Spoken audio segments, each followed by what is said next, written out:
Hey there, thanks for tuning into Duckbricks. I'm Chris, and a few days ago, we unveiled the brand new Transformers Bumblebee set, and now it's time to dive in for an in-depth review at what exactly this set entails. This is a super interesting model because, of course, it actually transforms into that classic vehicle. It's certainly not a perfect model. There are a couple of things that I definitely do feel could be improved with it, but it is still so cool and honestly surreal to see LEGO literally collaborating with Hasbro, two competitors working together to put a product like this out. It's super exciting, and I hope that LEGO will do more stuff like this in the future. And now I feel like we gotta get Megatron next.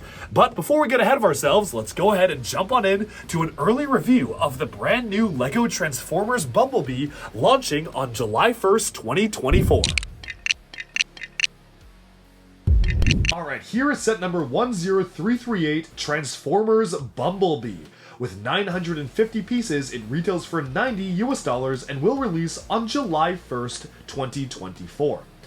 Well, at first glance, you might be wondering, well, what is up with this? This just seems like a normal car. Well, you may find that there is more than meets the eye. Let's transform it right now.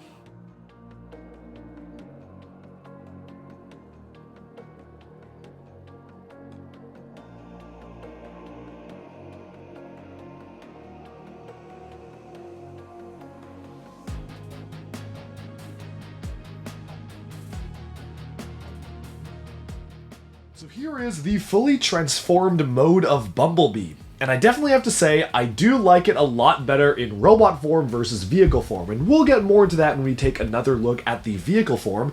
But let's just first start off by taking a look at the articulation here. So Bumblebee's legs can sort of move back and forth. You do have kind of a bit of a stopper here that's preventing you from really moving the legs that far forwards, but you can kind of wiggle it around and bend it if you want. The legs, unfortunately, are pretty much just fixed at the bent outwards angle. You can sort of rotate them around, but you can't really do much else with them, and that is actually by design. You see, these pieces specifically lock in to prevent you from having any more movement in the legs, which is basically there to ensure stability. In terms of the arms, you actually do have a couple of different joints on the arms here. You can move them up and down and kind of at an angle right here, which is facilitated by the usage of multiple different click joints. And then the elbows themselves are mounted on click joints as well, so you can move the angles. You can also move the hands, which can rotate. Don't really have any other articulation for the hands other than pure rotation, but you do have that option. And then finally, you can move the head on a mixel joint looking all the way around. Otherwise, there's pretty much no other articulation for this model. Obviously, there is no knee articulation, especially for something that is transformable like this. I wouldn't necessarily expect knee articulation. And you can also move onto the back where you can see the actual wings forming a Bumblebee style of shape. So, in robot form, I think this is pretty good. It definitely isn't quite as exciting or interesting, in my opinion, as, say, the Optimus Prime set, but it's also literally half the price of the Optimus Prime set, so I definitely can't really judge them on the same metric. Bumblebee is a smaller size of vehicle, and it's really meant to convey that in the size of the thing itself. One thing I do want to point out that's kind of nice is that on the stand here, you may notice that on the back there is not only a place to put a little Bumblebee on the back, but you can also put the alternate license plate here, so you can actually keep it all together on the stand as well, which I think is a really nice touch. Overall, in robot form, this does feel pretty accurate when it comes to looking at the original toy.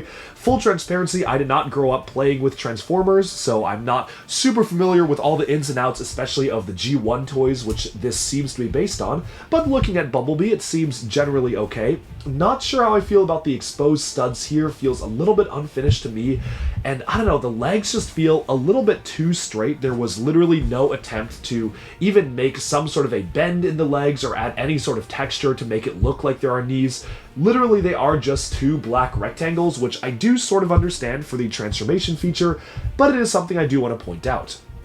Articulation-wise, it is a little bit awkward to articulate because you do have these gigantic shoulders for Bumblebee here, and while you can wiggle them up and down a little bit, I would say there is an amount of rigidity in the way that you can articulate it, where really you can kind of just get it in sort of a standard standing pose, and there isn't really much else that you can do. I guess you can get one where he's like firing the gun forwards like so, but it feels very static, especially because you can't really move the legs around. Even when you have one of the legs backwards in sort of like a walking pose, I think the illusion is just not really there for me because of these straight legs. It's not that big of a deal, and I think it does generally capture the shape okay, but I definitely would have wanted to see something a little bit more infused into the detail for the legs to make this feel more like a realistic walking vehicle.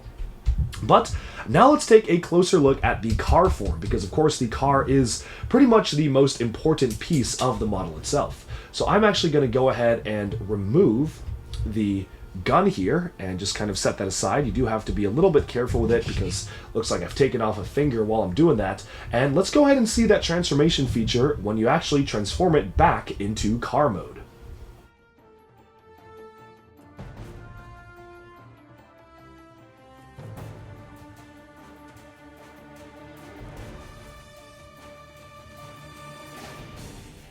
So here is Bumblebee in collapsed car mode. One thing I do want to point out is that these are printed Autobot pieces here, the 2x2 tiles. However, if you do want to display it without the Autobot tiles, they do actually include plain yellow 2x2 tiles in case you don't want to showcase the logo. Obviously, I chose to display the printed piece, but they do have that option in case you want to have him truly be in disguise. Now, the car mode is interesting. I definitely personally honestly have mixed thoughts about how the car mode looks. And yes, I understand the car version is not really necessarily meant to be the version that you display with it. You really are supposed to display this with the mech form out, and a lot of compromises have to be made when it comes to making it a vehicle that actually transforms. But I'm going to be completely honest, this doesn't really look that good to me. And I think the answer is because there are just way too many different fiddly bits and joints and different pieces scattered here and there. And I do understand that compromises did absolutely have to be made to allow you to actually transform it. And obviously there's a lot of stuff going on in the way that this is built out to even facilitate a transformation, which is really, really impressive. Like, I definitely do want to say having a LEGO model that actually fully transforms is super impressive. But I do feel like too many compromises were made here to the point where the car form just doesn't really look that good. Yes, they did not have unlimited budget to recolor pieces, and I know that they already did recolor these click elements right here just to make it work with yellow, but unfortunately because of the limited budget to recolor pieces, we're stuck with just some random bits of gray here and there. The one that actually kind of bothers me the most is this piece right here. It's a ratchet joint element in gray, which is pretty much the only color it comes in, but it just so obviously sticks out of the side of the engine fender here. It just doesn't really look right in the way you just have a gray square sticking out here, and especially this click hinge here as well just feels like it is way too busy as a LEGO model. Now, are there ways that I know that you could change this around to actually make it look better? Definitely not. I think that the designers did the best they absolutely could to cut down on the amount of stuff like this, but it is an unfortunate side effect of it being fully transformed. And I will note that for Transformers Optimus Prime, it didn't really have this same issue. Although again, granted, that one was a lot bigger, and you could excuse a lot more gray in the color scheme because that one had it in the color scheme of the vehicle itself. Here, it was a pretty tricky task because Bumblebee is supposed to be pretty much all yellow, so any bit of gray just immediately really awkwardly stands out when it comes to the model itself. Now, there have been new pieces introduced for the model here. These are these new 3x3 archway pieces. They actually said these were designed for this set, and this set and one other set, I believe, to allow for better curves when it comes to forming the wheel arches. So that's really nice that they were able to do that, but I definitely do feel like so much of the budget was clearly taken up by the new pieces, by the recolors here, that it just could have been a few more pieces and it would have been a lot better in my opinion. There are a lot of joints going on here, and in car mode it feels a little bit crude. There's some gaps here and there. The shaping isn't entirely 100% accurate to the actual vehicle, and of course you do have a lot of exposed studs here, a lot of exposed clip elements, and just lots of obvious plates that are just scattered around to really make this feel more like a transformable toy rather than a displayable car. And this is what it is supposed to be. It is supposed to be a thing that you play with, a thing that you transform. But I will have to say that, I don't know, it feels a little bit awkward just how many different joints there are on the car. And maybe folks, I'm sure, are going to say in the comments, well, it doesn't really make sense to be complaining that much about the messiness of the side doors and the amount of joints because, well, it is a Transformers toy. You're expected to have all these crazy joints, but I don't know, I guess I was expecting for the amount of engineering that went into this, the fact that they literally made 2 new pieces for it. They made this specialized long style of ratchet joint here, which is going to be very useful, I will say, for future LEGO mechs. But they also made these new archways, and it still has a lot of these weird, like, discrepancies in the color where it's just broken up by random hinges.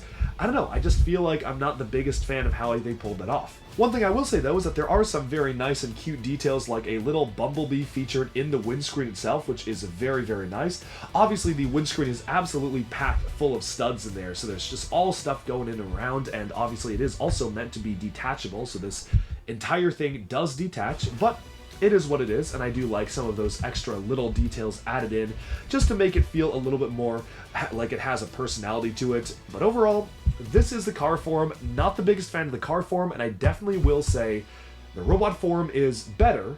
There are still things I don't really like about the robot form, but I do think it is better than the car form. Now, I'm going to show you the transformation not sped up now, just so you have a look at how this actually works. And my apologies if I get some of these steps out of order, but I'm going to try to do this from memory. First, you kind of fold these doors inwards, and then you can kind of open the doors themselves once they are folded out. And then, I think the next step is that you can pretty much just separate out the hand pieces. So you take your 2 hands here, and kind of pull these out like this. Now, pieces are kind of falling off here, which is a little disconcerting. It is a very fiddly model. So, kind of as I'm demonstrating, as I'm like in the process of transforming it, things are just falling off of it. But, let me just get this piece reattached there. There we go. So, these are now sticking outwards. Then you need to rotate these out like so. So, rotate these arms out here. Fold these hand pieces up. Okay. And then this entire thing, I think just, you pull it out, so like this, yeah, there we go. So this entire thing pulls outwards, almost elongates it to like a limo-like style of build there. So you have this right here, and then you can separate out the 2 legs, so you can move the 2 legs outwards, you can bend these down, so bend these 2 parts down, move these out, move these up, so you move those up, then you fold these feet elements out, then you can have the entire thing stand up like so. Once again, you push these back into place, fold these back pieces down, fold the doors back up into place like so, and there you have one part of it. So that is one aspect of Bumblebee here, and then you can, looking the camera upwards here, you can move this centerpiece outwards, fold this down like so, fold the arms back outwards, get this entire piece right here, which is the top kind of hood element of the car, fold these in, and then you kind of put this around the head like so. Now the head is sticking out just like that, and then you can take the arms and position them in the correct way, and then finally bend the elbows and unfurl the hands, and that is almost it. Just one last thing that we have to do here, because of course we did have to remove the windscreen in order to do the transformation at all. So what you do is you take the windscreen, fold it up kind of like Bumblebee wings, and then you can just kind of stick the windscreen on just like this onto the back of the vehicle like so. And finally, give him the weapon here. So you can give him the blaster gun here, attach the hands up, and there you go, fully transformed. So that is the way to transform Bumblebee, and there are a lot of nice details when it comes to transforming it. I will say though that the transformation process is a little complicated. Like, that was a lot of stuff. Oh, and I forgot, fold these down. Yeah, there you go. So yeah, all sorts of like little finicky things that need to be folded up and down and all the way around. And I get that that is kind of what you need to do for a Transformer. That's kind of expected when it comes to making a model like this. But that was a lot of steps for a model this small. It is, however, a very nice transformation. I do really like just the aspect of being able to transform a LEGO model is very, very cool. I just wish it looked a little better in robot form. Like, you can't really get it into a pose because the legs are just so straight. And yeah, I don't know how else they could have really changed it around, but that's really the only thing. Lots of nice recolors here. The axe elements in yellow are newly recolored for this set. You have a new print for this slope element as well as for the faceplate, which of course was created for Optimus Prime. You have prints here, yellow recolors of the click hinges on the back here, so that is new recolored there. You have new pieces in the form of these archways, as well as, of course, the main piece that was created for the model to necessitate the folding transformation. And the rest of the decals are stickers, so the 2 license plates are stickers, and the information plaque is a sticker as well, which I do hope that they will print in the future. They have been doing a lot better of a job of printing information plaques for Star Wars UCS sets, but this one is just what it is. And that about sums up our look at Bumblebee. Definitely, I'm going to be completely honest, a mixed bag. I am not the biggest Transformers fan, so maybe if I was a bigger fan of the IP, I would care about this one a lot more. But I think as a LEGO model, trying to look at it objectively, it's a little fiddly. Things kind of fall off here and there when you're transforming it. It definitely requires a lot of patience and time when you're doing the transformation feature to understand how it all works and to make sure you don't break anything off during it. And neither final result is super good looking to me. I think the robot form is a lot better than the vehicle form. The legs are really throwing me off, but again, looking at other Bumblebee toys, like some of the older G1 toys kind of look like that too, so it definitely isn't that big of a deal, especially compared to the source material, but especially coming off of Optimus Prime, which was a really, really good set, and I felt like that one was the perfect marriage of LEGO and Hasbro and Transformers and making a transforming but sturdy toy. This just feels like a bit of a step back, but again, it is also half the price. So the question is this worth $90? Well, by piece count alone, it is 951 pieces, so by piece count, it does feel like it is worth the value. In terms of the amount of stuff I have here, $90, I mean, given all the new pieces, given the prints, these are printed as well, by the way, these special leg elements here, I think it's in the realm of reasonability. I feel like 80 would have been a lot nicer. 75, I mean, obviously it would be a lot nicer, and I feel a lot more comfortable recommending it at 75 to 80, but I don't know if that's necessarily fair. It's not really as overpriced as many of the other LEGO sets that have come out in recent history. It honestly just feels like, yeah, it's on the higher side, but it feels fairly okay for what it is. I have more problems with the way that the model itself looks as opposed to the price itself, which is actually kind of strange for a LEGO set. Usually LEGO sets, I generally don't have a ton of complaints on the aesthetics and the playability, but I have more complaints about the prices. The price here feels okay. I think if the model was a better model, I would feel a lot happier with it, because by pure value alone, if you're ignoring the build, if you're ignoring like the way it plays and the way it looks, 90 feels fair, but I definitely feel like there are some shortcomings in it that make me not as 100% satisfied as I could be. That's all for this review, though. I hope you enjoyed our look at the Transformers Bumblebee set, and let me know in the comments if you plan to pick this up when it releases on June 1st, 2024. And what Transformer do you want to see next? I feel like the easy answer is Megatron. I feel like once they did Optimus Prime and Bumblebee, Megatron is the next one, but then I'm more curious what other ones they will do. Like, I would love to see some of the ones that transform into non-car vehicles. Like, do one of the ones that turns into a jet, you know? Do something crazy like that. I would love to see that out of LEGO, but as of right now, this is only our second set, and hopefully it will do well enough to necessitate more Transformer sets in the future. Okay, so that was our review at the brand new Transformers Bumblebee. Let me know in the comments, what do you think of the set? Do you like it? Do you dislike it? And do you agree or disagree with the points I brought up in the early review? Thanks so much for watching, and I hope you enjoyed. Be sure to like and subscribe for even more LEGO news, reviews, discussion, and analyses coming your way very soon, and bye for now.